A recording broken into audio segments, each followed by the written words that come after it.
sure it's there. Can you do the same thing where I make sure I'm in there? Dan Brady. No, I'm just going to announce the. Yeah. Okay. Yes, dear. What was the second world? We had the first world, the third world. What the fuck was the second world? Oh, that was Russia and all that stuff, right? Second world, first world was the United States and NATO. Second world was the USSR and all its colonies, and the third world was everybody else. I mean, that's what it was in politics, right?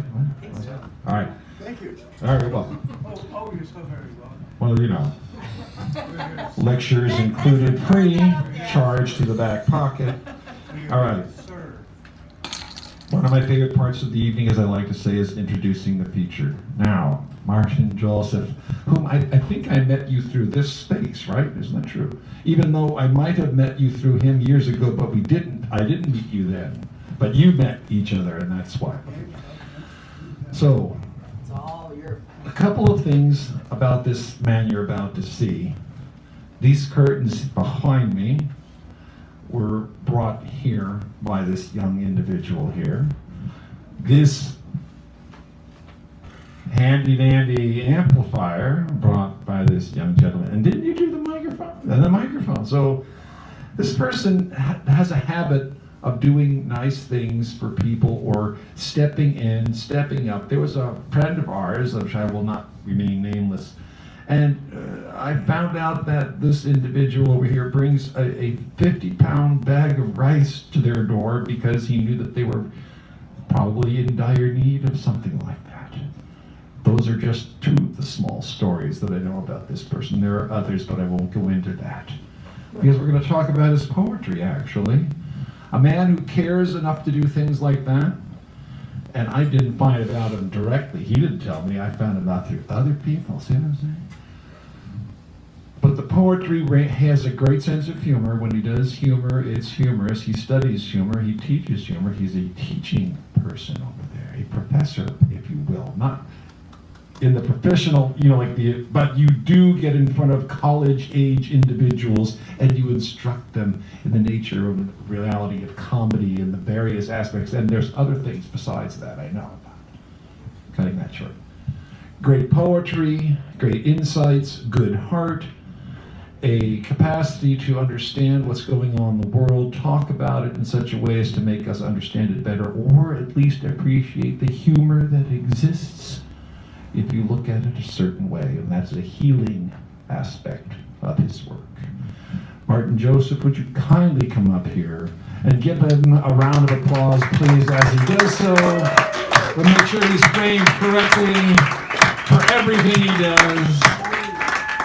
Mr. Martin Joseph, be lordly, wonderful, and amazing.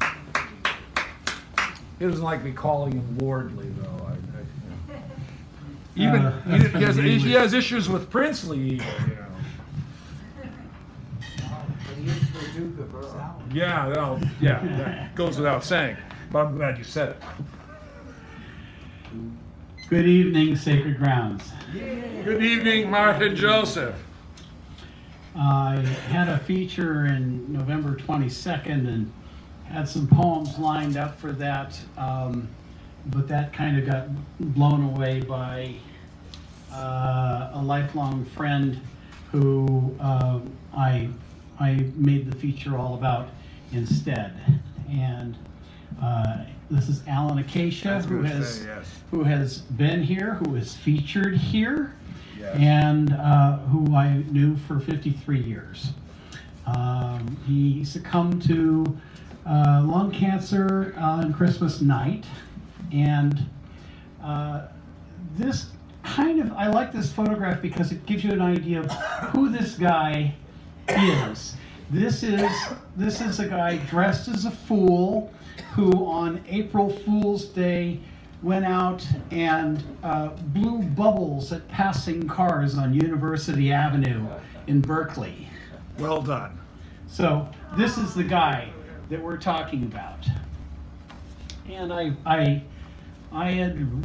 read 4 poems about him that I had written over the course of decades.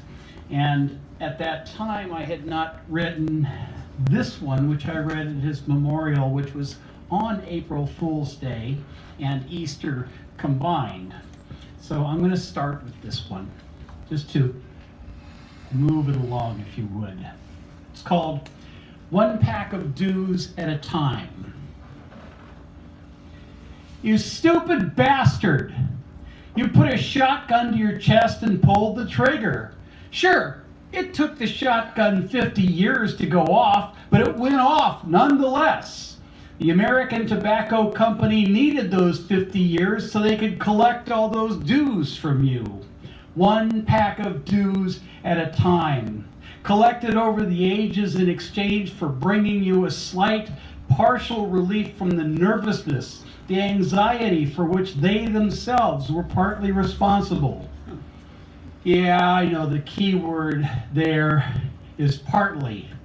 I know that there was the rest of the world and all its crap, and that innate chemical imbalance with which you were born. I always admired you for your struggle against that. When you were nearly dead, I asked you whether any of this was a surprise to you. Nah, you shrugged. Not at all. I asked you how it all got started. I came from a family of smokers, you said, as if predetermination were just one more straw than you could struggle against. 50 years of slight anesthetic to trade off against the 12 more years that you could have struggled here in this plane of existence. You stupid bastard. You stupid fucking bastard. I loved you. I loved you in the greenness of our youth when you asked me to drive you to Northern California because you just had to kiss Margaret O'Malley's lips once again. I discovered that California is more than the paved over desert that is Los Angeles.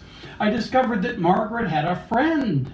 And as the four of us parked overlooking the lights of Santa Rosa, steaming up the windows, we made the Buick special.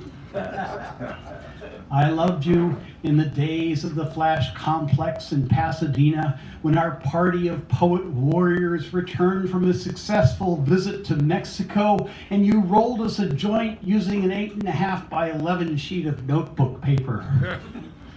I loved you when you discovered the Lovin' Spoonful and in full mania you came over to recite the lyrics word for word while drumming crazy ham-bone rhythms on your thigh. I loved you when I offered to take you with me to the Monterey Pop Festival. Oh no, you said, you couldn't. You had instead to rid your place of the giant cockroaches that in your DDT dreams threatened to eat you while you slept. You said that one asked the other, shall we eat in here or take him home? We better eat in here, said the other. If we take him home, the big guys will get him. I loved you in the days of Tortilla Flat in San Francisco, when you were still across the country yet introduced me to your ex-girlfriend who had come out here. She became the mother of my only child, who is the key to future generations, who I am ever so sure will save the world from driving over the cliff of its